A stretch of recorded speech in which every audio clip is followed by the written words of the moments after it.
Act section 194 आई, कल शायद 15-16 section हो गई थी इसमें। ये सेक्शन आ रही है आज रेंट की। अगर किसी पार्टी को हम रेंट चुका रहे, कोई बिल्डिंग का, कोई घर का, तो वो रेंट के ऊपर भी हमें टीडीएस काट लेना चाहिए ये किराया, क्योंकि कई लोग रेंट की बहुत भारी रकम कमाते हैं, जैसे दुकानों का किराया, कोई बड़ी शोरूम का किराया, फैक्ट्री का किराया, हम कोचिंग चला रहे हैं तो इनका किराया, ये लाखों रुपए में होता है साल का। बड़ी रकम होती है अगले के लिए, एक तरह से बहुत बड़ी रकम होती है जिसको किराए की आमदनी हो रही है उसको। और वो लोग कई बार क्या करते हैं, किराए को छुपा लेते हैं कि भी जैसे मान लो मकान मालिक का वो पूरा किराए की आमदनी नहीं दिखा रहा, तो वो टैक्स की एक तरह से चोरी कर लेता था। तो उसको टैक्स की चोरी करने से कैसे रोके, उसके लिए इस पे भी टीडीएस का नियम है। देखो, तो रेंट 164 आई में सेक्शन में काफी इंपॉर्टेंट आ रहा है, ध्यान दीजिए। रेंट में दो टुकड़े कर रखे हैं इसने। एक पहला रेंट किसके लिए कर रखा है, प्लांट एंड मशीनरी का। एक तो रेंट आएगा किसका, प्लांट एंड मशीन का, और दूसरा रेंट आएगा किसका, land and building. Land building furniture तीनों का इसी में आ गया। देखो, प्लांट और मशीन भी किराए पे दिए जाते हैं। कई लोग अपने प्लांट मशीन को किराए पे देते हैं तो उनसे भी आमदनी होती है, मशीनों को, गाड़ियों को, व्हीकल को।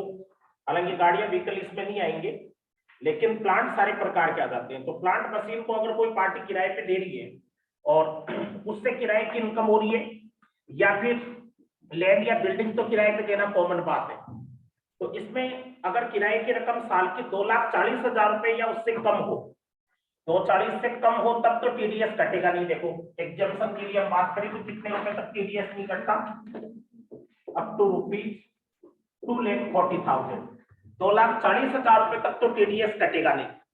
और 2,40,000 से अगर साल का किराया ज्यादा हो तो टीडीएस कटेगा। और इन दोनों के लिए रेट अलग अलग है। प्लांट और मशीन पे तो टीडीएस कितना कटेगा, 2%। ब्रैकेट में कोई दूसरी रेट पे लिखी हुई है तो काट देना। और लैंड और बिल्डिंग पे 10%। प्लांट और मशीन पे तो 2% है, और लैंड बिल्डिंग फर्नीचर इन पे है 10%। हाँ, लेकिन 2,40,000 रुपए तक का अगर साल का किराया लगता है तो टीडीएस नहीं काटता। अगला, पूरी रकम दे दो। जैसे मैं मकान मालिक को किराया दे रहा हूँ 2,40,000 रुपए तक अगर साल का किराया है तो टीडीएस नहीं काटना। और 2,40,000 से भी साल का ज्यादा देते हैं तो साल का बहुत ज्यादा देते हैं किराया बिल्डिंग का, तो वो किराया देते हैं तो हमें क्या करना चाहिए, अगले का टीडीएस काटना। हालांकि इसके लिए हम जनरली क्या है, पूरा किराया केस में नहीं देते, अकाउंट में नहीं देते। मतलब 2 नंबर 1 नंबर दोनों सिस्टम साथ में चलते हैं इंडिया में, आप जानते हो। 1 नंबर 2 नंबर की इनकम साथ में दिखानी पड़ती है। मतलब अगले को किराया पूरा 1 नंबर में अगर मैं दूंगा, साल का मान लो मैंने 8 लाख 7 लाख किराया दिया, तो उसके टीडीएस कट जाएगा ना 10%, तो 80,000 रुपया गया अगले का, मालिक का। मिलेगा कितना, 7,20,000 ही मिलेगा। और वो सरकार को भी पता चल जाएगा कि 8 लाख की किराए की इनकम हुई है, तो सरकार 10% ही नहीं, सरकार तो टैक्स उससे और ज्यादा लेगी। सोचो, 8 लाख अगर किराए की इनकम दिखाएगा तो टैक्स कितना हो जाएगा उसका, लाख 1.5 लाख का टैक्स हो जाएगा। मैंने टीडीएस तो 80,000 ही काटा है, सरकार और भी लेगी, अगले से मांगी। मीन टीडीएस का मतलब सिर्फ इतना होता है, आपको ध्यान रखो, बार बार बता रहा हूं ये बात, कि जो पेमेंट कर रहा है, पेयर किसको कर रहा है, पे को, वो सिर्फ सरकार की नजर में आ जाता है। सरकार कहती है कि कुछ टैक्स काट के हमें दे दो पहले। सरकार क्या कहती है, कुछ दे दो काट के, बाद में अपने आप ही अगला आएगा चला के, क्योंकि अगले की इनकम तो अब छुपी भी है नहीं। 8 लाख का मैंने किराया दिया है, मैंने 80,000 टीडीएस काट के सरकार को दे दिया। अब सरकार को पता तो चल गया ना 8 लाख की किराए की इनकम हुई है। अगले व्यक्ति रिटर्न में क्या अलग दिखा सकता है कि अब 8 लाख की जगह 5 लाख 2 लाख 3 लाख, 8 लाख दिखानी पड़ेगी ना किराए की इनकम। अब 8 लाख किराए की इनकम दिखाई, वास्तव में टैक्स मान लो स्लैब वगैरह लगा के निकाला आपने, हाउस प्रॉपर्टी के अंदर वो लगाता है। आपको पता है मालिक को हाउस प्रॉपर्टी एड में वो स्टैंडर्ड डिडक्शन और वो सब मिलती है, वो म्युनिसिपल टैक्स की, फिर इनकम निकाली जाती है।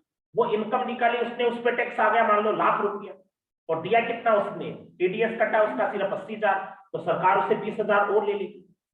लेकिन सरकार, अब वो व्यक्ति छुपा नहीं सकता सरकार से कि मेरा इतना इनकम हुआ है। तो टीडीएस का मकसद सिर्फ ये है कि मालिक की इनकम पे हम क्या कर लें, जिसको इनकम दे रहे हैं उसमें से कुछ टैक्स काट लें। लेकिन इसमें आप स्टार बना लेना, सेक्शन पे ध्यान रखना, आपको 2-3 सेक्शन में पहले भी बनवाया होगा ना स्टार, तो इस सेक्शन पे भी आप स्टार बना लेना, ये भी आ गया आपके काम पे।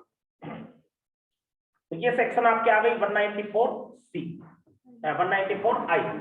याद रखना रेंट से जुड़ी हुई सेक्शन आई है 194I। अब इसके बाद में आ रही है 194IA। अगली सेक्शन जो आ रही है छोटी सी 194IA। ये आ रही है कोई इमूवेबल प्रॉपर्टी को लेके, पेमेंट ऑफ इमूवेबल प्रॉपर्टी। अचल संपत्ति से जुड़ा हुआ कोई पेमेंट, कि कोई मान लो जमीन आपने खरीदी बेची है, कोई प्लॉट खरीदा बेचा है, तो ये लाखों करोड़ों रुपए के सौदे होते हैं कई। तो पेमेंट ऑफ इमूवेबल, अगर कोई इमूवेबल प्रॉपर्टी का आपने पेमेंट किया है और वो अगर रकम कितने से ज्यादा है, 50 लाख रुपए से ज्यादा का है, पेमेंट फॉर इमूवेबल प्रॉपर्टी, कोई जमीन खरीदी बेची है और वो रकम अगर 50 लाख से ज्यादा है, 50 लाख तक है तब तो टीडीएस कटेगा नहीं, और 50 लाख से ज्यादा हो तो कितना परसेंट टीडीएस कट जाएगा, 1%। अप टू 50 लाख, 50 लाख रुपए तक तो टीडीएस कटेगा नहीं, और इससे ज्यादा हो तो कितना परसेंट कट जाएगा, 1%। 50 लाख तक नहीं कटेगा, मान लो जमीन 1 करोड़ की है तो 1 करोड़ की फिर 1% टीडीएस कट जाएगी, 1 लाख रुपए टीडीएस के कट जाएंगे। तो ये ध्यान रखिए आप लोग 194IA। फिर आती है इसके बाद में 194IB। 194IB, 194IB वापस रेंट की आ रही होगी। देखो payment of rent, payment of rent by individual और actual. Payment of rent by आगे क्या लिखा हुआ है, इंडिविजुअल और actual.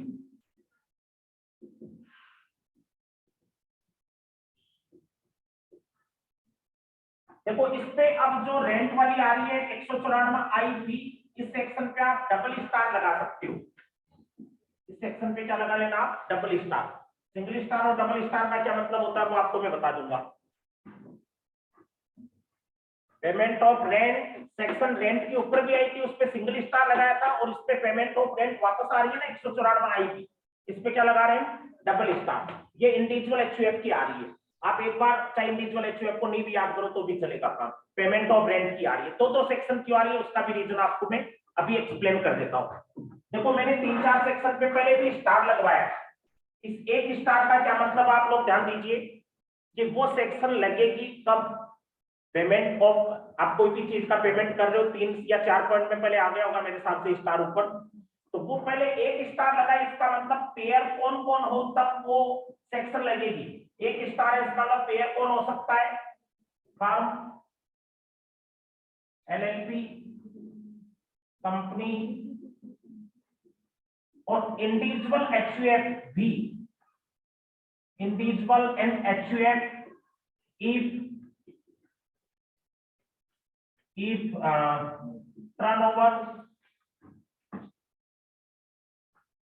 turnover of business more than 1 crore or receipt from profession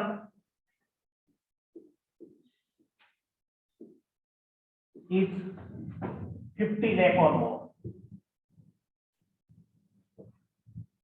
ध्यान दीजिए आपके एक स्टार जहां पे लगा हुआ है ना 2-3 सेक्शनों पे 194 आपको जानो तो एक तो शुरू में आया होगा ए 194, एक के बाद 194C और 194H आई, इन 4 सेक्शन पे आ गया, और कोई से पे नहीं आया ना। 194A एक आ गया होगा, 194C एक आ गया उनका, 194H और एक आ गया 194I। अभी तो 4 सेक्शन पे, एक पे और भी आएगा। तो इन सेक्शन को जिनको भी आपने 4 पे स्टार लगाया ना, स्टार लगाने का मतलब उसमें पेमेंट देने वाला कौन होना चाहिए, फर्म या एलएलपी, या तो तब लग जाएगी वो सेक्शन, या फिर कंपनी हो। इंडिविजुअल एचयूएफ पे हमेशा नहीं लगेगी। इंडिविजुअल एचयूएफ पे तभी लगेगी जब उनकी ऑडिट होना जरूरी हो, व्हेन ऑडिट, जब उनकी ऑडिट करवाना जरूरी हो, ऑडिट इज रिक्वायर्ड। कौन सी सेक्शन में, एक आपने बिजनेस एड में पढ़ी हो तो 44A(b), उसके तहत ऑडिट करवाना जरूरी हो उस इंडिविजुअल एचयूएफ की।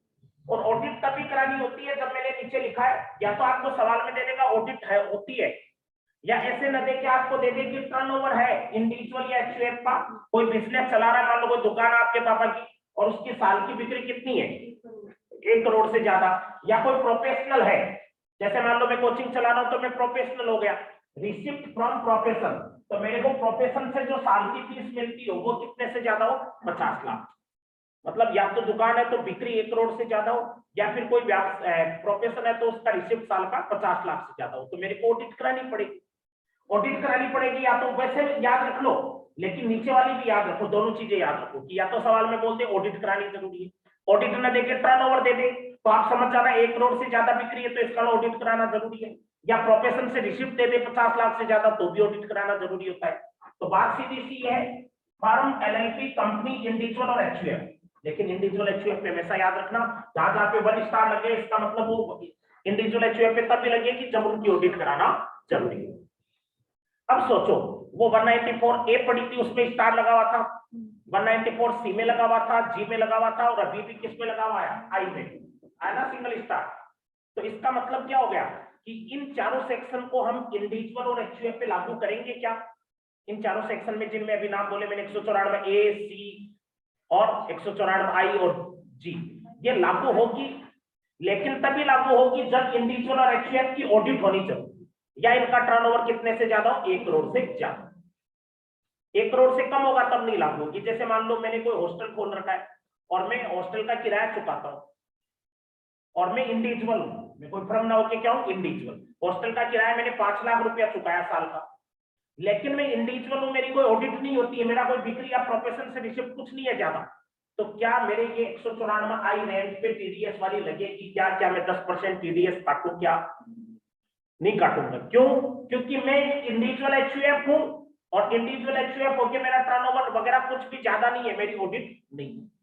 लेकिन सुनिए, यहाँ पे अगर मैं कोचिंग चला रहा हूं, मैं जैसे कोचिंग चला रहा हूं यहाँ पे, और मैं किराया देता हूं ना, वो मैं नहीं देता, कौन देती है? कोचिंग बनी हुई है पार्टनरशिप फर्म के रूप में। किसके रूप में? पार्टनरशिप फर्म के रूप में। फर्म या एलएलपी मान लो या फर्म मान लो, इसके रूप में। इसका तो बिक्री वगैरह देखेंगे नहीं आपकी कितनी रिसिप्ट है। फर्म या एलएलपी है तो 194 आई के दायरे में आ गई क्या?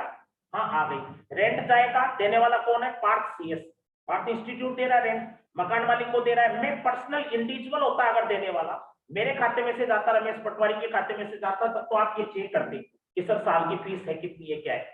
अरे मैं फर्म के नाम से काम कर रहा हूं, मैं तो खुद एक तरह से पार्टनर हूं पार्टनरशिप फर्म का, है कि नहीं? और रेंट दे रहा है वो कौन दे रहा है? फर्म दे रहा है। तो फर्म पे तो ऑलवेज लागू होगी ना ये सेक्शन, सिंगल स्टार वाली। तो किराया चाहे मैं अगले को 2,40,000, 2,50,000, 3 लाख कितना भी दो, टीडीएस कटेगा। हाँ 2,40 से कम दूंगा तो टीडीएस नहीं कटेगा। तो ये सेक्शन बात समझो। 194 आई इसके दायरे में, या 194 सी, 194 जी, 194 ए, जहां जहां पे सिंगल स्टार लगा हुआ है, वो सेक्शन तभी एप्लीकेबल होगी जब वो फर्म या कंपनी हो, या फिर कौन हो? Individual HUF. लेकिन इंडिविजुअल एचयूएफ में तभी जब उनकी ऑडिट कराना क्या होता हो? जरूरी होता हो। ठीक है। अब देखो, ये 194 आईपी के पहले मैंने आईपी में अभी स्टार्ट नहीं किया, मैंने पूरा बताया नहीं कि ये डबल स्टार वाली आ रही है। डबल स्टार का मतलब क्या, वो भी देखिए। फिर डबल स्टार वाली सेक्शन लगेगी, इसमें पेयर कौन होगा? इसमें पेयर सिर्फ इंडिविजुअल एचयूएफ होगा, फर्म या कंपनी नहीं होगी, सिर्फ कौन होगा? Individual HUF. और वो कौन सा इंडिविजुअल एचयूएफ? उसका उल्टा, ऑडिट इज नॉट रिक्वायर्ड, जिसको ऑडिट नहीं करानी पड़े उन पे लगेगा डबल स्टार वाला। या उल्टी भाषा में ये भी कह सकते हैं कि जिसका टर्नओवर कितने से कम होना चाहिए, टर्नओवर लेस देन 1 करोड़, या रिसिप्ट जो है प्रोफेशन से वो कितने से कम हो, रिसिप्ट 50 लाख से कम हो। तो ऑडिट नहीं करानी होगी, ऑब्वियसली बात है, और ऑडिट नहीं करानी तो उनपे लगेगी ये सेक्शन। तो 1 स्टार और डबल स्टार दोनों एक दूसरे के अपोजिट हो गए कि नहीं हो गए? 1 स्टार तो उन इंडिविजुअल एचयूएफ पे लगती है जिनकी ऑडिट होती है, और 2 स्टार वाली कोई सेक्शन आ जाए तो वो इंडिविजुअल एचयूएफ पे लगेगी जिनकी ऑडिट नहीं होती। ये बात दोनों आप लिख लेना, 1 स्टार 2 स्टार कहीं आप साइड में लिख लेना।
आगे देखिए फिर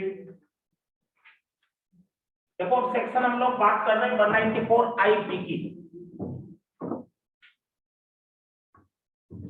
ऑडिट क्या आगे लिखा हुआ है, when audit is required under section 44 AP, when audit is required under section 144 AP, इसमें लिखा हुआ है audit is not required, audit is not required.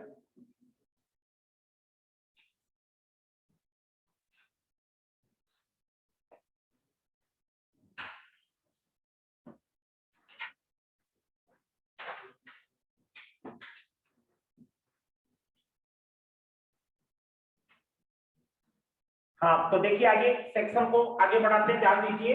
अब मैं पेमेंट ऑफ रेंट और ये मैं आगे डबल स्टार लगा दिया और 1 स्टार लगा दिया तो कायदे से आपको अपने आप ही पता चल जाना चाहिए ये सेक्शन किसके लिए आ रही है। जैसे यहाँ डबल स्टार आ रहा है तो payment of rent by individual HUF लिखो या नहीं लिखो, समझ गए क्या अपने आप? इंडिविजुअल एचयूएफ मैंने कहा था आप नहीं भी लिखोगे तो भी समझ जाओगे अगर डबल स्टार का मीनिंग पता है तो, कि ये रेंट कौन चुकाएगा, इंडिविजुअल और एचयूएफ जिनकी ऑडिट नहीं होती, क्योंकि डबल स्टार है, डबल स्टार में ऑडिट होगी या नहीं होगी? नहीं होगी। तो ऑडिट नहीं होती है उन लोगों के लिए आ रही है 194 आईपी। ये 1 स्टार वाली थी ऊपर वाली, ये भी रेंट की थी। अब कौन चुकाने वाला था, दोनों में क्या फर्क हो गया? कई बार बच्चे ये पूछते हैं कि सर इसमें और इसमें क्या फर्क है 194 आई और आईपी में। मैं कहता हूँ ये 1 स्टार है, ये सेक्शन 2 स्टार है। 1 स्टार 2 स्टार का मीन क्या हो गया? ये लगेगी उन इंडिविजुअल एचयूएफ पे जिनकी ऑडिट होती है, फर्म कंपनी पे भी लगेगी। और ये सेक्शन डबल स्टार वाली ये सिर्फ इंडिविजुअल एचयूएफ पे लगेगी जिनकी ऑडिट नहीं करवानी होती, जिनको जांच नहीं करवानी होती। अब ये हालांकि फ्री भी है अप टू रुपीज, कितने रुपए तक फ्री है? 50,000 पर मंथ है, इसमें ध्यान रखना। उसमें कोई पर मंथ नहीं था, अभी तक जो लिमिट आई है सब में साल की चल रही थी, इसमें लेकिन पर मंथ है। इसका मतलब अगर महीने का किराया में 50,000 रुपए तक दूं तो मुझे टीडीएस नहीं काटना, और 50,000 से ज्यादा दूं तो कितना टीडीएस काटूंगा? 5%। इसका मतलब ये हुआ कि अगर मैं हॉस्टल चलाता हूं और मैं इंडिविजुअल हूं और मैं किराया अगर हॉस्टल का चुका रहा हूं मालिक को, तो मेरे ये सेक्शन लगेगी स्टार वाली या 194 आईबी लगेगी। अगर इंडिविजुअल हूं तो मेरी ऑडिट नहीं होती, आईबी लगाएंगे। आईबी लगाएंगे तो मेरे को महीने का 50,000 तक का अगर मैं किराया देता हूं तो टीडीएस काटना है क्या? नहीं। और 50,000 से ज्यादा देता हूं तो देखो एग्जाम में इन चीजों को ऐसे भी ज्यादातर पूछा जाता है कि ये सेक्शन के नंबर केवल पूछ लिए जाते हैं।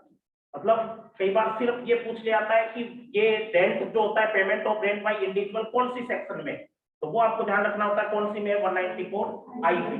कई बार 194 आईपी के अंदर का कितना लिमिट फ्री है, तो वहां रेंट वगैरह कुछ नहीं देगा, आपको 194 आईपी से ही पहचान करनी होगी कि कितना फ्री है, 50,000 रुपए तक का फ्री। तो 194 रेंट की आ गई और आईपी की रेंट की आ गई और आईपी रेंट की आ गई, लेकिन दोनों में फर्क है। वो ऊपर वाली 2,40,000 रुपए तक अगर रेंट 2 साल का तो टीडीएस नहीं कटेगा, और इसमें 194 आईपी में इसमें आपको बोला है 50,000 रुपया तक पर मंथ हो तो रेंट नहीं कटेगा। फिर इसके बाद में 194 आईसी, अगले सेक्शन में आ जाइए 194 आईसी।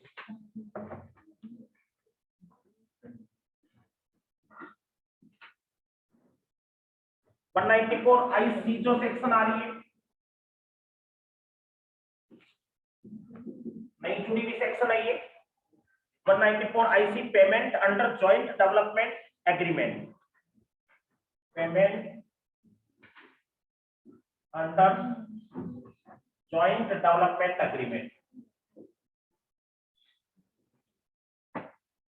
अगर कोई जॉइंट डेवलपमेंट एग्रीमेंट में जिसमें कोई कंपनी ने साथ में मिलकर के सरकार के साथ में या कोई दो पार्टियों ने मिलकर के कोई इंफ्रास्ट्रक्चर का ठेका लिया है, कोई काम लिया है जॉइंट डेवलपमेंट करने का, कोई रोड को, कोई अपने मेट्रो को, कोई रेलवे लाइन को, कोई अपने जैसे इनकी बिजली वगैरह की लाइनों को, तो इनको बिछाने का अगर कोई काम लिया है तो उसके लिए 194 आईसी लगेगी इसमें। लेकिन आपको मेरे हिसाब से फ्री की कोई लिमिट नहीं है, फ्री की लिमिट नहीं है। और उसमें टीडीएस कितना कटेगा? 10% टीडीएस कटता है, 194 IC. Payment under joint development agreement और 10% टीडीएस कटेगा। कोई भी लिमिट इसमें फ्री नहीं है। जॉइंट डेवलपमेंट के काम होते हैं जॉइंट वेंचर की तरह मांगो। फिर आती है इसके बाद में 194 जे, ये मोस्ट इंपोर्टेंट सेक्शन आ रही है 194 जे, ये 1 स्टार की सेक्शन आ रही है। 1 स्टार से समझ गए होंगे आप लोग। किन पे लागू होगी ये? इंडिविजुअल एचयूएफ पे तभी लागू होगी जब उनकी ऑडिट करानी जरूरी होती है, मतलब टर्नओवर 1 करोड़ से ज्यादा हो या रिसिप्ट 50 लाख से ज्यादा, और एचयूएफ के अलावा कंपनी फर्म पे लागू होगी। तो 194 जे के अंदर आप लोग ध्यान देना, इसमें 5 पॉइंट आते हैं अलग अलग, पांचों पॉइंट को अलग अलग आपको पढ़ना है इनके अंदर। जैसे 194 जे के अपने अलग अलग पॉइंट इनको मान लेते हैं। एक पहला क्या रहा है? Fees for professional service. अगर मैं कोई प्रोफेशनल सर्विस के तौर पे फीस लेता हूँ, फीस फॉर प्रोफेशनल सर्विस, हम सीए सीएस लोग जो हमारे क्लाइंट होते हैं उसे प्रोफेशनल फीस लेते हैं।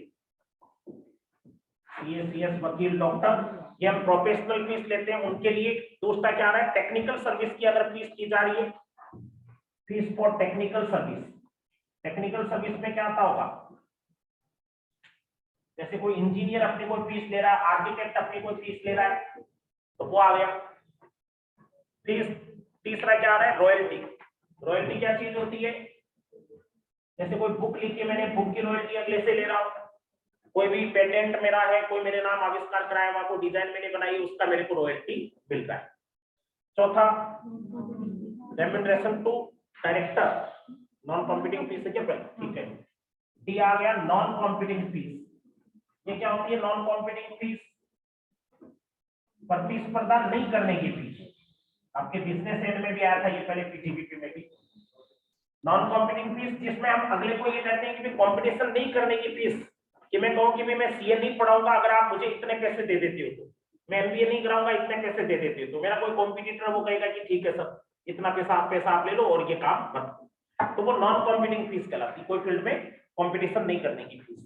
और ई डायरेक्टर रेम्यूनरेशन, डायरेक्टर्स को भी तरह तरह का फीस रेम्यूनरेशन मिलता है। तो जो डायरेक्टर को मिलने वाला रेम्यूनरेशन है, सिटिंग फीस वगैरह, या उनको मिलने वाला कमीशन बोनस फीस, वो। तो 5 चीजें आ गई इसके अंदर। आप लोग अलग अलग याद करो इनको, पांचों को नाम को, मतलब इनको कोमा लगाएंगे, इसका मतलब ये मत सोचना कि ये 1-2 याद कर लेंगे तो काम चल जाएगा। 5 अलग अलग नाम है। मीन ये सेक्शन के 5 टुकड़े ऐसे मान लो, चाहे 194 जे के कितने टुकड़े? 5। Fees for professional fees, fees for professional service है, फीस फॉर प्रोफेशनल सर्विस, और fees for technical service, royalty, non competing fees और डायरेक्टर फीस, इन सब की बात है। और इन सब में 30,000 रुपए तक टीडीएस नहीं कटेगा। 30,000 ईच भी लिखा हुआ होगा, देखो इसमें ईच का क्या मीन हुआ? ये सबके लिए अलग अलग फ्री है। 30,000 फीस, प्रोफेशनल सर्विस की भी 30,000 तक फ्री, टेक्निकल की भी, रॉयल्टी की भी, नॉन कॉम्पिटिंग की भी और डायरेक्टर फीस, ये सब 30,000 की अलग अलग है सबके लिए लिमिट। मीन सबका मिला के नहीं। जैसे मान लो मेरे को कोई पार्टी पेमेंट कर रही है, मैं उस कंपनी को प्रोफेशनल सर्विस देता हूँ, साथ ही साथ मैं उस कंपनी का इंडिपेंडेंट डायरेक्टर भी हूँ। मुझे 25,000 रुपए तो उन्होंने इंडिपेंडेंट डायरेक्टर के तौर पे दिए, और 25,000 रुपए मान लो फीस के दिए, प्रोफेशनल फीस के। 25 और 25 50,000 हो गए ना, 50,000।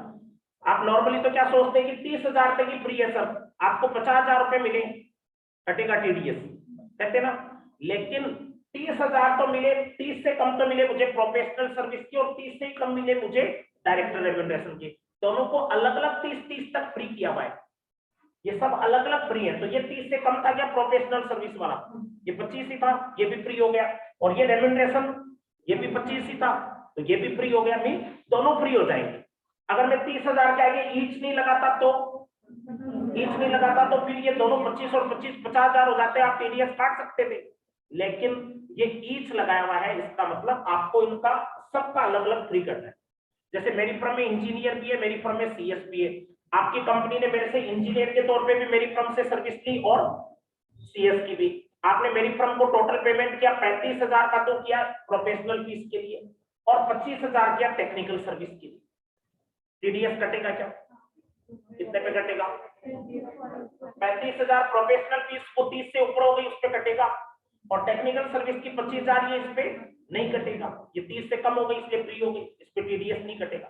टीडीएस नहीं कटेगा। बाकी अगर दोनों को आप जोड़ के देखते हैं तो 35 और 25 60 हो जाते हैं। आप कहते हैं कि 30 से ज्यादा है, सब दोनों पे काट दो, लेकिन जोड़ के नहीं देखना। ये पांचों अलग अलग पॉइंट है। समझ पा रहे हो क्या बात को? साथ ही साथ इधर स्टार लगा हुआ तो मत भूल जाना। स्टार मैंने जानबूझ के इसलिए, क्योंकि आपको बार बार ये चीजें नहीं समझानी पड़े, इसलिए स्टार यूज कर रहा हूं। तो स्टार का मतलब पेमेंट करने वाला कौन है? फर्म, कंपनी, इंडिविजुअल एचयूएफ पे तभी लगेगी ये सेक्शन जब वो पेमेंट करने वाला, हाँ, कोई ऑडिट करानी जरूरी होती है वो व्यक्ति, तभी, अदरवाइज नहीं लगेगी।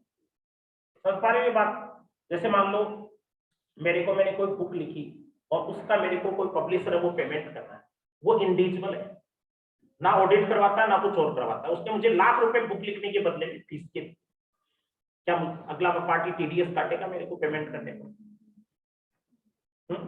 लाख रुपए दिए अगले, पे करने वाला है इंडिविजुअल के साथ उसकी ऑडिट भी नहीं होती है, तो ये 1 स्टार में कैसे आ जाएगा वो पेमेंट करने वाला? मैंने आपको बोला पे करने वाला जो पब्लिशर है वो इंडिविजुअल है, तो इंडिविजुअल एचयूएफ में आपको सोचना चाहिए कि ये सेक्शन तो स्टार वाली है। जिन पे स्टार नहीं लगा हुआ वो तो सब पे लागू होती है, लेकिन जिन पे 1 स्टार 2 स्टार कुछ लग गया उनके लिए स्पेशल नियम है। तो 1 स्टार लगा हुआ, इसका मतलब वो सेक्शन इंडिविजुअल एचयूएफ बोल दिया सर ने, तो उसको ये भी सोचो कि सर उसकी ऑडिट होती है क्या? मैंने कहा नहीं होती। फिर वो चाहे कितनी रकम चुकाओ, चाहे 1,50,000, ये सेक्शन लगनी ही नहीं है। अब लगनी नहीं है तो टीडीएस कहां कटेगा? ये लगनी नहीं है तो टीडीएस कहां कटेगा? आप ये चीजें ध्यान रखो दिमाग में।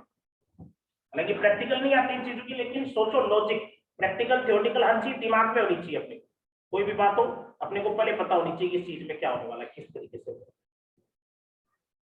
तो डाउट हो तो पूछ सकते हो इसमें बात में। अभी तक टीडीएस कितना कटेगा इन पे देखो, टीडीएस कटेगा 10%, लेकिन कुछ इसमें एक्सेप्शन भी है जिनमें 10 की जगह 2% रेट की है। किन किन के लिए? जैसे एक तो कॉल सेंटर जो होते हैं वो जो सर्विस देते हैं, टेक्निकल सर्विस या प्रोफेशनल सर्विस, उन पे 2% ही है। और रॉयल्टी या फीस फॉर सिनेमेटोग्राफिक फिल्म है क्या पूछता? और सिनेमेटोग्राफिक फिल्म्स जो अपने सिनेमा थिएटर वगैरह में फिल्म दिखाई जाती है, तो सिनेमेटोग्राफिक फिल्म जो होती है इनके ऊपर भी 2% है। और एक और होना चाहिए, fees for technical service, FTS, उसके लिए भी कितना है? 2%। ब्रैकेट में डेट किया हुआ उसको हटा देना। और call centre, royalty for cinematographic film, जो अपने सिनेमा में फिल्म दिखाई जाती है, बनाने वाला तो कोई और होता है, थिएटर में लोग खरीदते हैं तो उसकी लाइसेंस लेते हैं और बदले में अगले को फीस का पेमेंट भी करते हैं, रॉयल्टी का। टीवी चैनलों पे आती है मूवी तो उसके बदले में भी मालिकों को पेमेंट किया जाता है, तो उस पे 2% ही करा टीडीएस कटेगा। 3 चीजों पे 2% है, ध्यान रखना, ठीक है ना? 3 चीजों पे 2% है।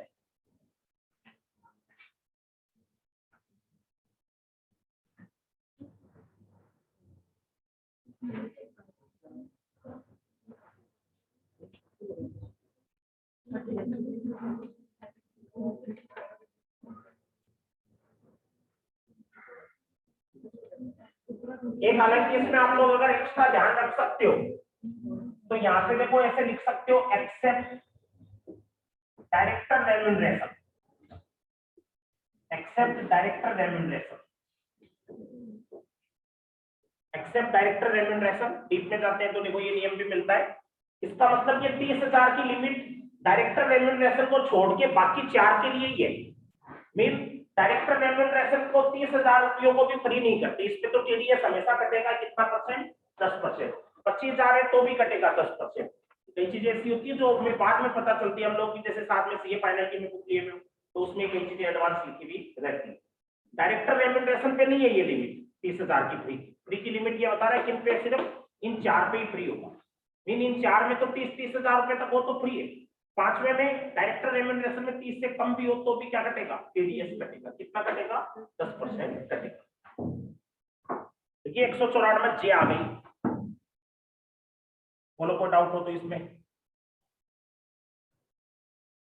194 जे 5 नाम आए। Fees for professional service, fees for technical service, royalty, non competing fees और डायरेक्टर रेम्यूनरेशन। कितने रुपए तक टीडीएस नहीं कटता? 30,000 रुपए तक। उससे ज्यादा हो तो 10%, और कुछ के लिए 2% की लिमिट। हाँ, जो अपने कॉल सेंटर है और सिनेमेटोग्राफिक फिल्म का एग्जीबिशन होता है और टेक्निकल सर्विस की फीस। देखो इसके बाद कायदे से 194 क्या आना चाहिए जे के बाद, लेकिन क्या आपने कल ही पढ़ लिया था, याद हो तो? वो डिविडेंड की थी, इसलिए मैंने कल 194 एक के साथ में वही लिखी भी आ गई थी 194 के साथ ही। डिविडेंड और म्यूचुअल फंड याद हो तो 5,000 रुपए तक फ्री था, उससे ज्यादा हो तो 10% टीडीएस काटा था, याद है? तो वैसे सीरियल में यहाँ पे आती है, देखा जाए तो क्रम में। अब इसके बाद में आती है 194 LA। 194 LA ये आती है compensation on acquisition of immovable property. Compensation on compulsory acquisition, compulsory शब्द भी लगा सकते हो। कंपनसेशन और कंपल्सरी एक्विजिशन, अगर अनिवार्य अधिग्रहण कर लिया गया है कोई हमारी जमीन का इमूवेबल प्रॉपर्टी का। देखो एक पहले भी आई थी इमूवेबल प्रॉपर्टी आई थी ना, वहां पे हमने 194 आईएमएफ बेची थी किसी को, उसके बदले में पेमेंट मिला था। यहाँ बेचने की बजाय सरकार ने हमारी जमीन अपने आप ले ली, अधिग्रहण कर लिया सरकार ने, आरबीआई ने, कोई और कोई सरकारी दफ्तर ने।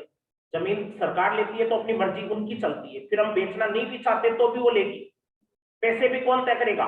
ऐसे बातचीत करके तय नहीं होती है सरकार की भी, हमें कहेगी कितने में देगा, नहीं, सरकार कहेगी हमारे हिसाब से तो रेट ये इतनी दो, सरकार की भी रेट होती है, तो वो सरकारी रेट से हमें पैसा मिलता है फिर उनके अंदर। तो उसकी बात कर रहा है, जो कंपल्सरी एक्विजिशन कर लिया सरकार ने, हमारी जमीन अनिवार्य रूप से ले ली, तो उसकी बात है। तो अगर जमीन को सरकार ने कंपल्सरी एक्विजिशन कर लिया तो इस पे टीडीएस की रेट कितनी लगेगी? 10%। और कितने रुपए तक नहीं कटेगा टीडीएस? 2.5 लाख रुपए तक नहीं कटेगा। ये नीचे आपको दिखेगा नहीं, आप लोग इसको इसमें नोट्स में देख लो। 194 LA कंपनसेशन, मुआवजा, उसको मुआवजा बोलते हैं। फिर सरकार से जो पैसा मिलेगा कोई सेल प्राइस नहीं है, वो हमने अपनी मर्जी से तो बेचा नहीं, तो वो कंपनसेशन है। और वो अगर 10,000 तक यानी 2.5 लाख रुपए तक हो तो टीडीएस नहीं कटेगा, और उससे ज्यादा हो तो 10%। फिर इसके बाद में आ रही है एक इंपोर्टेंट सेक्शन आगे 194M। 194M डबल स्टार की सेक्शन आ रही है। 194M जो आ रही है वो डबल स्टार की सेक्शन आ रही है।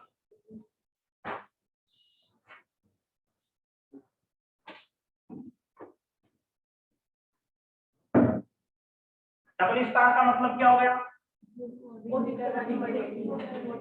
हाँ, ये सेक्शन उन्हीं पे लागू होगी जो इंडिविजुअल और एचयूएफ है जिनकी ऑडिट नहीं होती। और इस 194M में क्या क्या लिखा हुआ है देखो, ये एक तो लागू होगी कमीशन या ब्रोकरेज पे।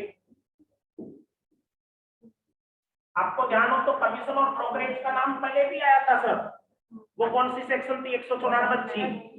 देखो जहां जहां पे 1 स्टार आया ना तो उनका 2 स्टार भी आएगा।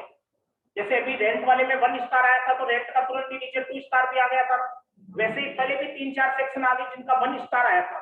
1 स्टार आने का मतलब वो वहां तो कम लगी थी जब इंडिविजुअल एचयूएफ की ऑडिट होती थी, और अब वो 2 स्टार में यहाँ पे एक साथ आ जाएगी। इसका मतलब अब वापस लगेगी वो सेक्शन, लेकिन अब उन लोगों पे लगेगी जो इंडिविजुअल एचयूएफ की ऑडिट नहीं होती। जो पे करना है, जो चुकाने वाला व्यक्ति है उसकी ऑडिट नहीं होती। जैसे मैं आपको कोई पेमेंट कर रहा हूँ, मेरी ऑडिट नहीं हो रही पे की। तो एक तो लग रहा है कमीशन और ब्रोकरेज पे, इसका मतलब कमीशन और ब्रोकरेज की आपने वहां पढ़ी थी 194G, वो एच पढ़ी थी। तो एच तो लगती थी जब ऑडिट नहीं कराते थे तब, और ऑडिट कराते थे तब इंडिविजुअल एचयूएफ। और ये डबल स्टार वाली है, ये उन इंडिविजुअल एचयूएफ पे लागू होगी जिनकी ऑडिट नहीं होती। कमीशन ब्रोकरेज के अलावा क्या लिखा हुआ है? Payment to contractor. ये कौन सा आया था पेमेंट टू कॉन्ट्रैक्टर?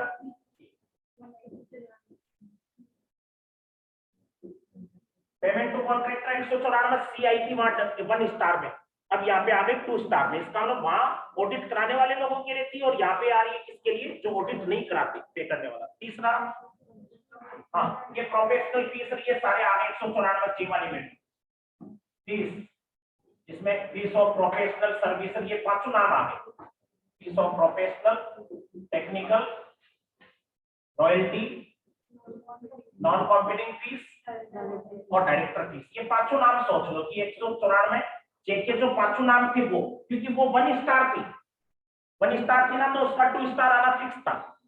इसका भी 2 स्टार, अपने कमीशन ब्रोकरेज जो आपने एच में पढ़ी थी वो आ गई, ये सी में पढ़ी थी वो आ गई, और ये लास्ट में कौन से में पढ़ी थी, जे में, वो आ गई। लेकिन एक नहीं आई, आप लोगों को नोटिस किया होगा, कौन सी नहीं आई, 194 वो तो एस तो आई गई ना, जी के कहां लगाया था डबल 1 स्टार, ए नहीं आई 194 ए, हाँ 194 ए नहीं आई, 194 ए नहीं आई, ठीक है ना। और इनमें ये सेक्शन डबल स्टार वाली है, इसका मतलब इनका पेमेंट अगर कौन कर रहा है, इंडिविजुअल एचयूएफ जिनकी ऑडिट नहीं होती हो, तो कितने तक तो टीडीएस नहीं कटेगा, 50 लाख तक तो टीडीएस नहीं कटेगा, लिमिट बढ़ी है काटी तो, और उससे ज्यादा हो तो कितना कटेगा, 5। रेट भी आती है वहां पे, रेट 10% आई थी ज्यादातर में, कमीशन में भी 10 नहीं, कमीशन में तो 5 ही आई थी पहले, और पेमेंट टू कॉन्ट्रैक्टर में कितनी आई थी, कॉन्ट्रैक्टर 1 और 2%, और फीस में 10, तो उनकी रेट यहाँ पे कम होगी,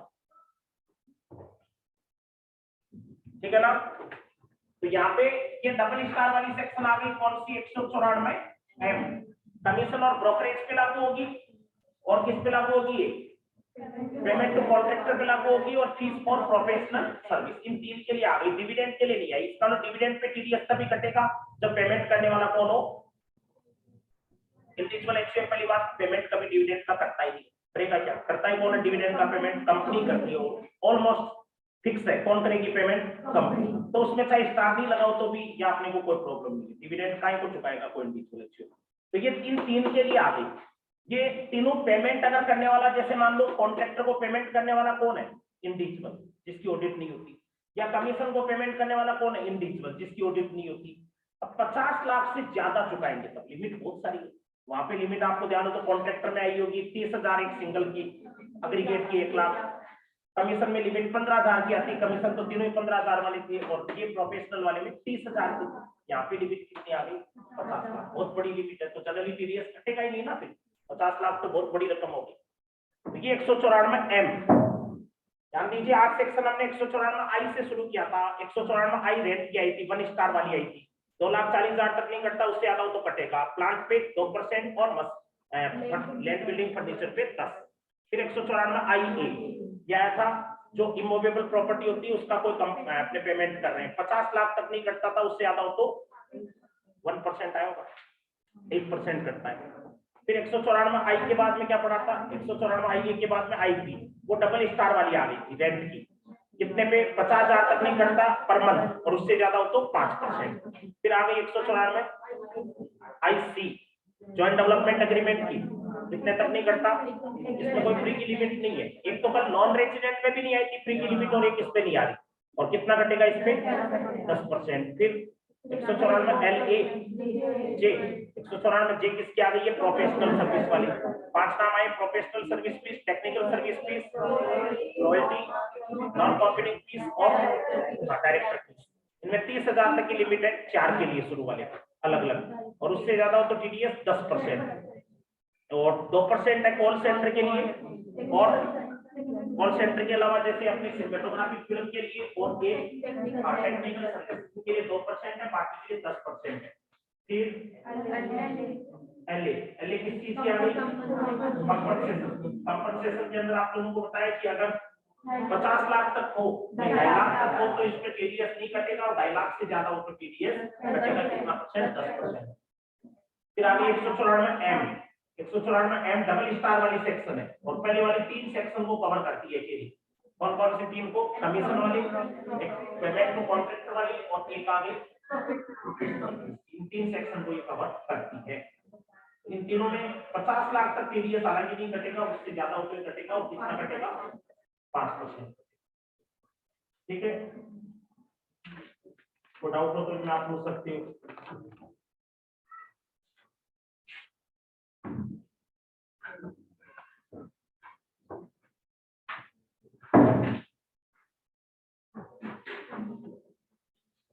एक 194 एन, अगली सेक्शन देखिए एन।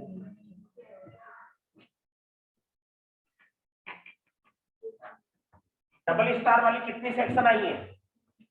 डबल स्टार जिनमें लगे 3 आई या 2 आई?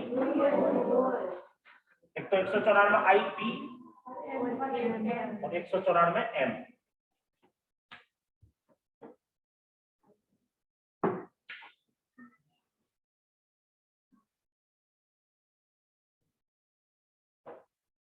अब 194 एन लास्ट सेक्शन आ रही है।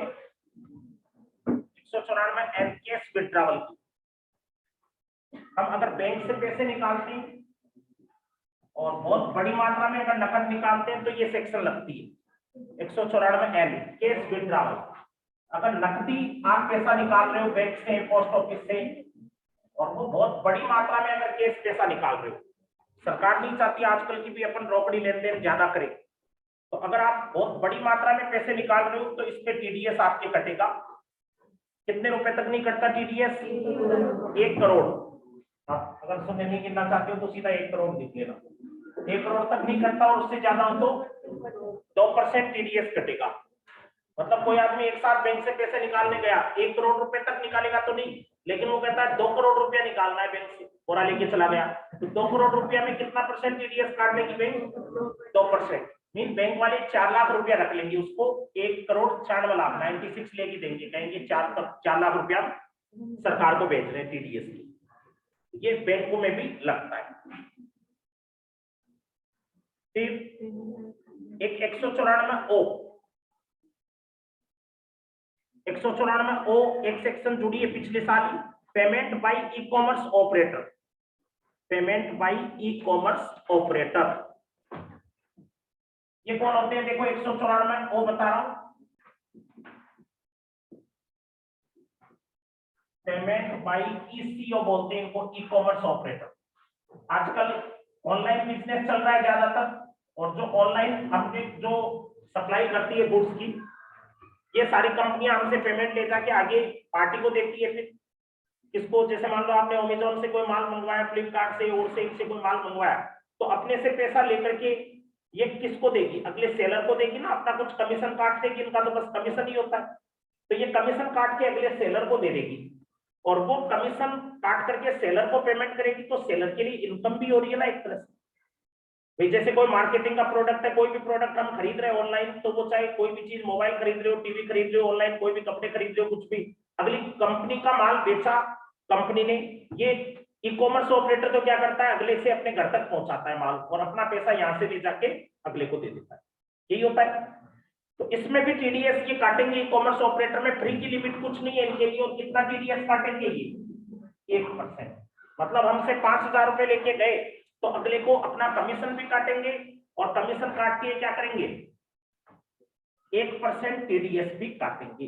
दोनों चीज काटेंगे, 1% टीडीएस काटेंगे, और 5,000 में से 1% काट दिया तो कितना काट दिया? 50 रुपए का काट दिया। इनके अलावा जीएसटी भी काटते हैं ये लोग, वो आगे आएगा। जीएसटी में भी टीडीएस कटेगा, वो जीएसटी पढ़ोगे आप तब उसमें आएगा। तो इनमें काट करके बाकी पेमेंट वो आगे अगली पार्टी को कर देंगे।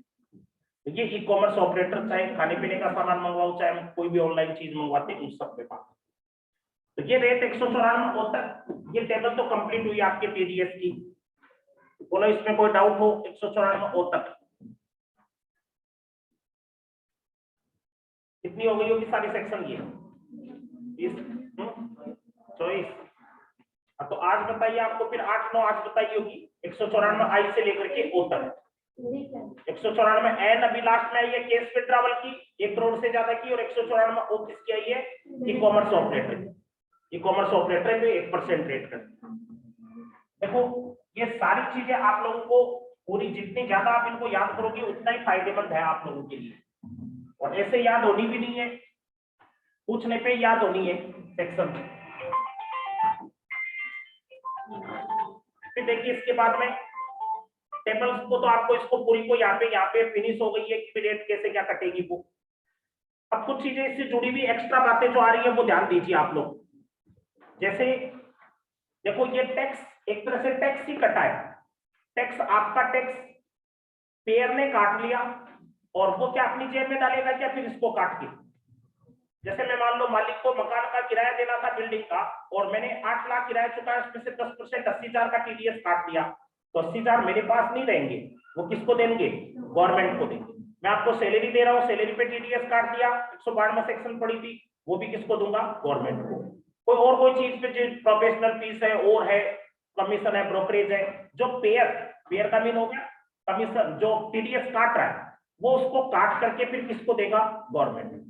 अब गवर्नमेंट को क्या सेम दे देना जरूरी है कि आपका टीडीएस काटा भाग करके जाऊं गवर्नमेंट को दे के आऊं, बैंक में जाऊं गवर्नमेंट को जमा कराऊं, ये जरूरी नहीं है। गवर्नमेंट कहती है सर आप हिसाब रखो, एक साथ दे देना, टीडीएस काटते जाओ जिनका काटना है और फिर एक साथ हमें दे देना। तो किस तारीख को किसको टीडीएस ले जाके जमा कराना होगा वो नीचे नोट में देखिए आप लोग। नोट नंबर पहला नोट जो है वो तो अब हट गया, ये जो बीच में ब्रैकेट वाली रेट हमने सब जगह हटा दी ना, तो उसको लेकर के नोट था, ये बिल गया के नीचे note the rate mention in bracket are only applicable from 14 May 2020, ये तो आप हटा दो क्योंकि अब वो पिछले साल से अपना असेसमेंट ईयर आगे निकल गया, वरना पिछले साल बच्चों को एक एक की जगह कितनी रेट याद करनी पड़ रही थी, दो हर जगह, और आपको सोचो ये एक रेट तो सब जगह से क्या हो गई, कम। Time limit for payment to TDS to government.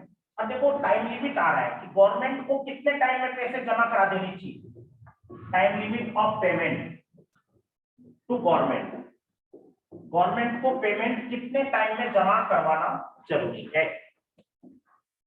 देखो टाइम लिमिट क्या दिया है, a TDS for the month from April to February, April का महीना से साल चालू होता है, जैसे अप्रैल 21 से साल चालू हुआ वहां से लेके फरवरी 22 तक, अप्रैल 21 से लेके फरवरी 22 तक का जो अपने साल है उसका तो टीडीएस 7 जनवरी तक जमा करा सकते हैं, 7th ऑफ नेक्स्ट मंथ, अगले महीने की कितने तारीख तक, 7 तारीख। और जो मार्च के महीने का टीडीएस है मार्च 22 को, जैसे साल एंड होगा, लास्ट वाला महीना बहुत ही उथल पुथल वाला होता है, आप किसी भी सीए सीएस बिजनेसमैन व्यापारी उनकी लाइफ में अगर देखोगे तो मार्च के टाइम में आधा पागल रहता है अगला आदमी, मार्च चल रहा है, ईयर एंड चल रहा है, फाइनेंशियल ईयर एंड चल रहा है, ये चल रहा है, मीन उस टाइम बहुत सारे उथल पुथल करने पड़ते हैं, ये पैसा इन्वेस्ट करना है, ये सेविंग नहीं करेंगे तो ये कट जाएगा, और अपने को टीडीएस जमा कराना है, ये करना है, वो एडवांस टैक्स जमा कराना है, ये अपने हिसाब किताब में एडजस्टमेंट एंट्री करनी है, क्लोजिंग एंट्री करनी है, वर्ष के अंत में पता नहीं कौन सी एंट्री होती है, एडजस्टमेंट एंट्री, फाइनल अकाउंट्स बनाने, खातों के बैलेंस निकालने, खाते बंद करने हैं, बैलेंस कैसी एंड इतने से ज्यादा नहीं हो जाना चाहिए, बैंक का बैलेंस, बैंक की पासबुक लाओ, ये करो वो करो, मीन लास्ट में बहुत सारे लफड़े चलते हैं। तो लास्ट वाले महीने में मार्च और अप्रैल में फुर्सत नहीं मिलती, मार्च में ईयर एंड होता है तो उस टाइम हर एक एंट्री सोच के करनी पड़ती है, और अप्रैल के महीने में वापस वही लफड़ा, अप्रैल के महीने में उनसे सबके बैलेंस बंद कर दिए तो उनसे फाइनल अकाउंट बनाओ, ट्रायल बैलेंस बनाओ, सीए को बुलाओ, सीएस को बुलाओ, ये उसको दो, ये उसको दो, वो काम अब ईयर एंड का चालू हो जाता है।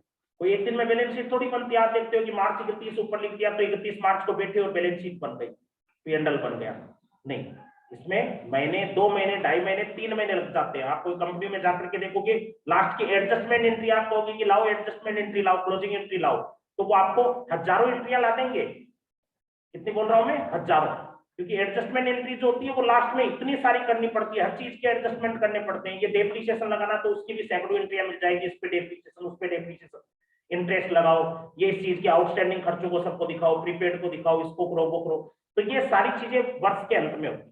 तो इस वजह से ये मार्च के महीने का आप टीडीएस सरकार को कब तक जमा करा सकते हो, 30 अप्रैल। ध्यान रखना अप्रैल से लेके फरवरी तक का तो हर महीने का टीडीएस जो भी ग्राहकों का या पेरी का मैंने काटा है पेयर ने, वो सरकार को मैं कब दूंगा, अगले महीने की 7 तारीख तक। जैसे अभी महीना कौन सा चल रहा है, दिसंबर का, दिसंबर में जिन जिन का टीडीएस मैंने काटा है, जितना रुपया मेरा इकट्ठा हो गया, चाहे कोई रेंट पे काटा होगा, चाहे कोई इंटरेस्ट पे काटा होगा, चाहे कोई प्रोफेशनल फीस पे किसी भी चीज का हो, वो काट करके एक साथ सरकार को अगले महीने की 7 तारीख तक दे, 7 जनवरी तक, दिसंबर का जनवरी तक कुछ दूंगा, जनवरी का फरवरी तक, 7 फरवरी तक, फरवरी का 7 मार्च तक, और मार्च का 30 अप्रैल तक सरकार को दे। ठीक है, टीडीएस सर्टिफिकेट, दूसरी तरफ बात किसकी आ रही है, टीडीएस सर्टिफिकेट। देखो आपका मैं जो टीडीएस काटता हूं ना, आपके पास क्या प्रूफ है कि मैंने आपका टीडीएस काटा? आपको भी कोई पर्ची दूंगा ना, मैं कल बात बोल रहा था कि पर्ची दूंगा आपको एक, वो पर्ची से आप सरकार को कह सकते हो कि सर ने इतना टीडीएस काट लिया हमारा। जैसे मान लो ₹1,00,000 की आपको लॉटरी लगी, मैंने 30,000 का टीडीएस काट के आपको 70,000 दे दिया, ठीक है, 30,000 की भी तो स्लिप दूंगा ना, काटा है उसकी सरकार को जमा कराया है, उसका एक सर्टिफिकेट आपको दूंगा कि ये 30,000 का सर्टिफिकेट था। क्योंकि सरकार को आप बोलोगे कल को कि मेरे 1,00,000 की लॉटरी लगी है, सरकार कहेगी कि कोई टीडीएस कटा हुआ है क्या, आपको 30,000 का सर्टिफिकेट दिखाओगे तो 30,000 दोबारा नहीं देनी पड़ेगी।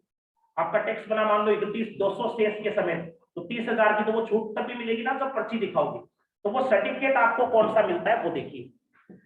टीडीएस अगर सैलरी पे कटा हुआ है, टीडीएस ऑन सैलरी, तो इसके लिए तो फॉर्म नंबर कौन सा है? 16। सुना है कि किसी ने फॉर्म नंबर 16 नाम? अगर आपके किसी के गवर्नमेंट एम्प्लॉय हो तो उनको पूछना, गवर्नमेंट एम्प्लॉय हो तो वो इस महीने आपको फॉर्म नंबर 16 इतना करते हुए मिलते हुए नजर आ जाएंगे। फॉर्म 16 वो एम्प्लॉयर से लेते हैं। 16A ये ऐसे कॉमन फॉर्म है, ई मित्र वाले को पूछोगे फॉर्म नंबर 16 तो बता देगा। आपको कॉमर्स के बच्चों को अगर पता नहीं है तो आपकी तो इन हो जाएगी ना वहां कि कोई आपको पूछे कि फॉर्म नंबर 16 चाहिए था, मतलब ये पर्ची चाहिए थी, तो पर्ची जो एम्प्लॉयर बना के देगा उनका फॉर्मेट वगैरह के मित्र वाले भी रखते हैं उनका स्लिप, तो इनसे पर्ची ले गए और वो अपने एम्प्लॉयर से भरवा ली, अपना ठप्पा लगवा लिया, सील वगैरह लगवा दी, फिर वो आपको एम्प्लॉयर दे देगा कि भाई आपकी सैलरी पे इतना टीडीएस कटा है।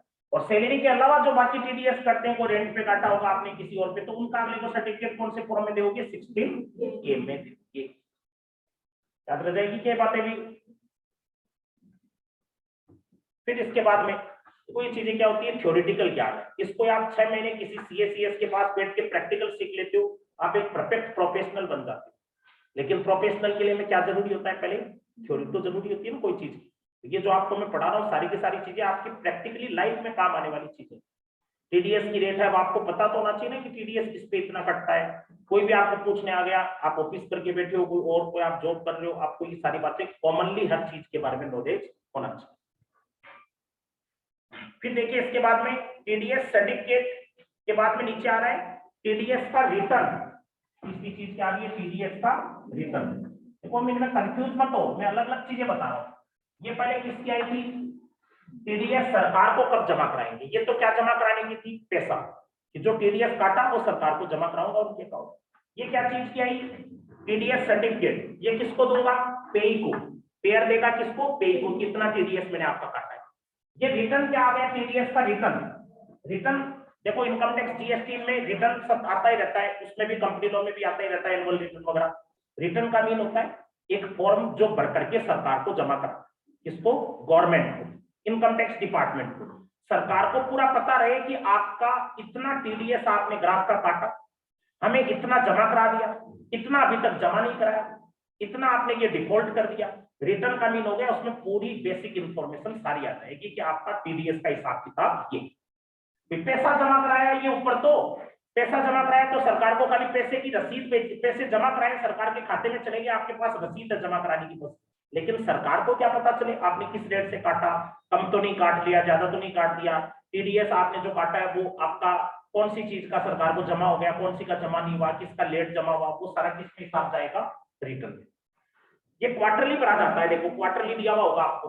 पहला क्वार्टर का डेट होता है, आपको किसी को पता हो तो, जैसे 30 जून 21 को। दूसरा क्वार्टर का डेट होगा 30 सितंबर 21 को। तीसरा क्वार्टर 31 दिसंबर को। चौथा क्वार्टर 31 मार्च 22। ऐसे 4 क्वार्टर हो गए अपने। ये 4 क्वार्टर साल में अगर देखें तो 3-3 महीने के 4 क्वार्टर मैंने लिख दिए, जून, सितंबर, दिसंबर और मार्च। इनका जो रिटर्न भरा जाता है वो 1.5 महीने का टाइम मिलता है रिटर्न भरने का। रिटर्न भरने का टाइम 1.5 महीने। 30 जून में 1.5 महीना जोड़ो तो क्या आ गई? 15 अगस्त तक। सितंबर में जोड़ो 15 नवंबर तक। दिसंबर में जोड़ो 15 फरवरी। और लास्ट वाले में 2.5 महीने का टाइम मिलेगा। इन 3 में तो 1.5 महीने का, लास्ट वाले क्वार्टर में आपको पता है लफड़ा रहता है, इसमें 2.5 महीने जोड़ो 31 मार्च, अप्रैल, मई और जून, तब तक 15 जून। ये 4 आ गए इसके। देखो याद कैसे रख सकते हो, रखने की चीजें नहीं, मैंने आपको ये सारी चीजें शॉर्ट फंडामेंटल बताए, इनको भी याद रखना कि भी अप्रैल टू फरवरी सही चलता है हिसाब, मार्च के महीने का अलग नियम रहता है। तो अप्रैल टू फरवरी तक ऊपर डिपॉजिट टैक्स तो कराने का कब तक आता है टीडीएस का, 7 तारीख अगले महीने की, और मार्च के महीने की 30 अप्रैल। इनमें रिटर्न भरने के लिए भी 3 क्वार्टर का तो सिस्टम 1.5 महीने बाद का चलता है, और चौथे क्वार्टर का 2.5 महीने बाद। उससे याद रख सकते हो आप लोग ये सारी, ये अपना ही काम है सीएस लोग, हम लोग ये क्योंकि रिटर्न भरना, ये सर्टिफिकेट बनाना, ये करना, ये सारा सीएस लोग करते हैं, अपने प्रैक्टिस का ही पार्ट है।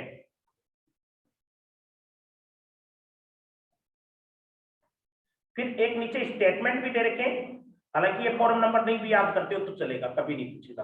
24Q और 26Q ये दोनों रहे। फिर इनके नीचे देखिए क्या आ रहा है, इंपॉर्टेंट पॉइंट आ रहा है, ध्यान से सुनिए। इफ पेई डज नॉट सबमिट, इफ पेई does not submit pan card detail, अगर पेई कौन हो गया, जिसका टीडीएस हम काट रहे हैं, जिसको पेमेंट कर रहे हैं उसको टीडीएस काट रहे हैं, वो पेई अगर हमें पैन कार्ड की डिटेल नहीं देवे तो higher of the following will be deducted. Most important है, क्या लग जाएगा, फिर नीचे बताएगी दोनों रेट में से हायर रेट, अगर वो हमें क्या नहीं देता पैन नंबर। एक का तो अलग से भी आया था नियम की पैन नंबर नहीं देवे तो कौन सी रेट लगेगी, एमएमआर, किसमें आया था ये 192A में, पीएफ के लिए आया था कि पीएफ में से निकालेंगे, अगले ने अपना पैन कार्ड नंबर नहीं दिया तो हम 10% की जगह क्या लगा देंगे, एमएमआर 42 पॉइंट समथिंग वाली। हाँ, और यहाँ पे बाकी के लिए आ रहा है ये नियम कि बाकी में अगले का पैन कार्ड लेते हैं हम, अगले को बोलेंगे कि ला तेरा पैन कार्ड मिला, अब अगला पैन कार्ड नहीं देवे तो रेट कौन सी लग जाएगी, वो देखिए हायर ऑफ द फॉलोइंग, पहला प्रेस्क्राइब रेट और 20%, जितनी उसकी निर्धारित रेट है या 20 जो हायर होगा वो लगता है। जैसे कोई चीज की रेट है 10, तो प्रेस्क्राइब रेट तो क्या होगी 10, और दूसरी कितनी दे दी, यहाँ पे पेन नंबर नहीं मिला तो 20, तो कौन सा लग जाएगा फिर रेट 20। कोई चीज पे रेट 5 ही है तो 5 या 20 कितना हो जाएगा फिर 20। कोई चीज पे 1% ही है तो 1 या 20 भारी पड़ जाएगा, 20% टीडीएस कर जाएगा, हो जाएगा ना, 2% है उस पर भी 20 लग जाएगा। फिर तो ये पूछा जाता है कई बार कि अगर आपके पास पेन नंबर नहीं है पेई का तो आप टीडीएस किस रेट से काटोगे, क्या रेट लगाओगे अगले पे 20% या जो निर्धारित रेट है, जो दोनों में से हायर है। जैसे लॉटरी है तो लॉटरी में तो 30% ऑलरेडी 30 है, या फिर प्रेस्क्राइब रेट या फिर 20% तो हायर क्या हो गया 30 हो गया फिर तो ऑलरेडी। फिर आ रहा है अगला, no TDS will be deducted, कोई टीडीएस नहीं काटा जाएगा, no TDS will be deducted if payment is made to, अगर पेमेंट इन पार्टी को हम कर रहे हैं, मैं पैसा चुका रहा हूं और इस पार्टी को दे रहा हूं तो टीडीएस नहीं काट।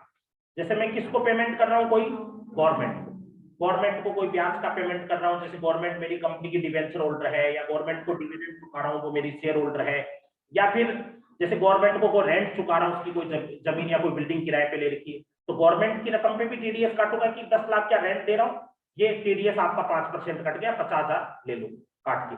अरे वो सरकार कहेगी कि टीडीएस सर काट तो लो आप, ठीक है, काट के जमा किसको कराओगे, टीडीएस काट तो लूंगा, सरकार को मैं कहूंगा 10 लाख में से 50,000 काट दिए, ये आपके 9.5 लाख ले लो, लेकिन सरकार कहेगी 50,000 लेके कहाँ आओगे सर टीडीएस के, मैंने कहा आपके पास ही आऊंगा, तो सरकार कह रही है काट ही क्यों रहे हो, काट ही क्यों रहे हो इस रकम, 10 लाख पूरी दे दो हमें, तो सरकार को पेमेंट कर रहे हैं उस पर टीडीएस नहीं कटेगा। दूसरा आरबीआई पे भी नहीं कटेगा, ये तो खुद गवर्नमेंट का इंस्टीट्यूट है।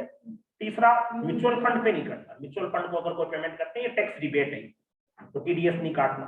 कोई कॉर्पोरेशन जो स्पेशल एक्ट में बनी हुई हो, कोई कॉर्पोरेशन जो स्पेशल एक्ट में बनी हुई हो, जैसे सरकारी कंपनियां जो विशेष कानून में बनी हुई हो, कोई एलआईसी की कंपनी, गेल बेल, वो एनटीपीसी, हाइड्रो वगैरह, कंपनसेशन यानी payment by cooperative society to its member, cooperative society अगर अपने मेंबर्स को कोई डिविडेंड देती है उस पे भी टीडीएस, कोऑपरेटिव सोसाइटी अगर किसको दे रही है मेंबर को तो उस पे भी टीडीएस नहीं कटेगा। और अगला आ रहा है compensation by motor accident claim tribunal, important है, compensation by motor accident claim tribunal. आपको पता होगा मोटर एक्सीडेंट होते ही रहते हैं, तो इनके लिए जो हम क्लेम करते हैं उनकी एक अलग से ट्रिब्यूनल, अलग से कोर्ट बना हुआ है जहां पे इनके एक्सीडेंट के केस जाते हैं। तो वहां अगर कंपनसेशन की रकम कितने से कम है, 50,000 से कम है, तो उस पर भी टीडीएस लिख रहा है नहीं काटा जाता। तो इन चीजों पे टीडीएस नहीं कटता, ध्यान रखिए आप लोग। तो ये 3-4 चीजें आपको मैंने बताई है, ये भी उतनी ही इंपॉर्टेंट है जो आप लोगों ने बाद में पढ़ी है ना। रिटर्न कब तक भरा जाना चाहिए, टीडीएस सरकार को कब तक जमा कराना चाहिए, और इससे जुड़ी हुई जो दूसरी बातें आप लोगों ने पढ़ी है।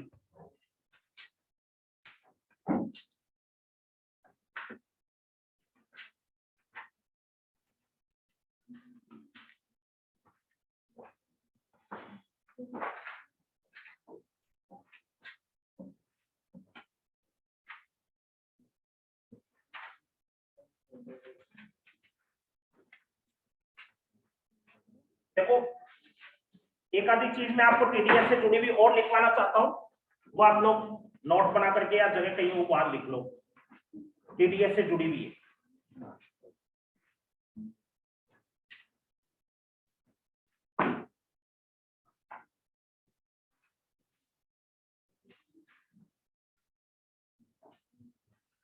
मिली क्या खाली जगह कहीं? लिखो TDS requirement arise, TDS requirement arise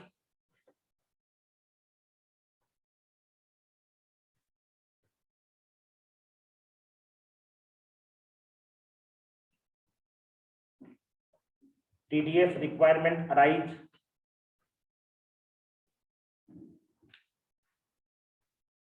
फिर नीचे आगे टेस्ट लगा के नीचे 1 नंबर पॉइंट करो, eight the time of payment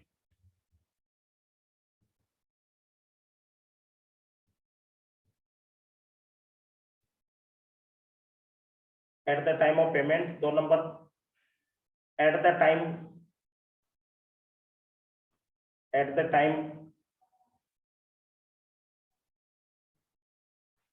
at the time crediting the account of pay, at the time crediting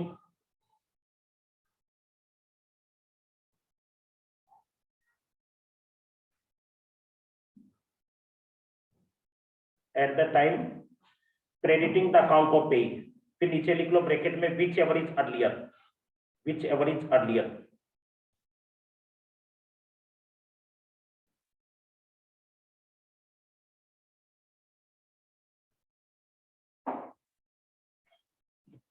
फिर नीचे एक्सेप्शन, नीचे लिखो एक्सेप्शन,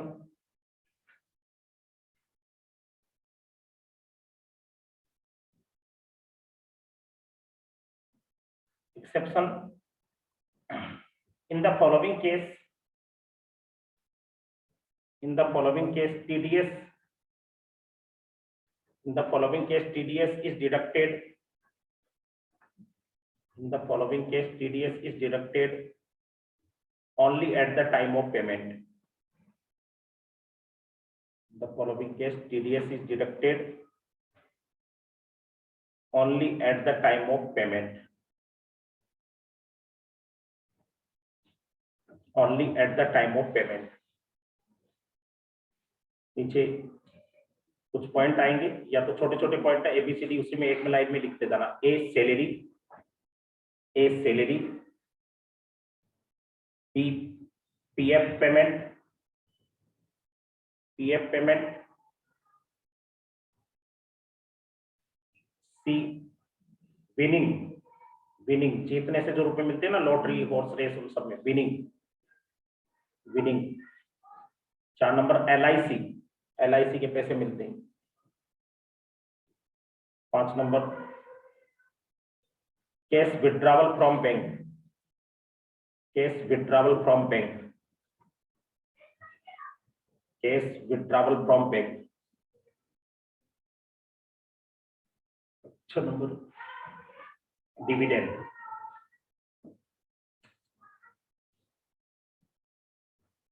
हाँ तो ये देखो रूल आपको एक एक्स्ट्रा लिखवा है। ये टीडीएस हम काटेंगे, पेयर काटेगा पे का, तो कब काटेगा टीडीएस? तो आपने ऊपर क्या लिखा है, टीडीएस कब काटा जाता है? At the time of payment और at the time crediting the account of pay, whichever is earlier. Just जिस समय आपने पे का खाता क्रेडिट किया या उसको पेमेंट किया, जो दोनों में से क्या होता है पहले। फिर नीचे लेकिन कुछ दशाओं में ये पेमेंट की डेट को ये करे अपने टीडीएस काटा जाएगा। कौन कौन से दशाओं में केवल पेमेंट की डेट ही देखी जाएगी, क्रेडिट करने की डेट नहीं? सैलरी में, पीएफ में, लॉटरी वगैरह के विनिंग में, एलआईसी में, कैश विड्रॉवल अगर कोई बैंक से किया तब, और डिविडेंड। इनमें केवल पेमेंट करेंगे तभी टीडीएस कटेगा, क्रेडिट करने की तारीख वगैरह नहीं दी जाएगी। तो ये टीडीएस का टॉपिक था, इसको सीरियसली आप लोग पूरे टॉपिक को पढ़ना, वापस इसको अच्छे से याद करना।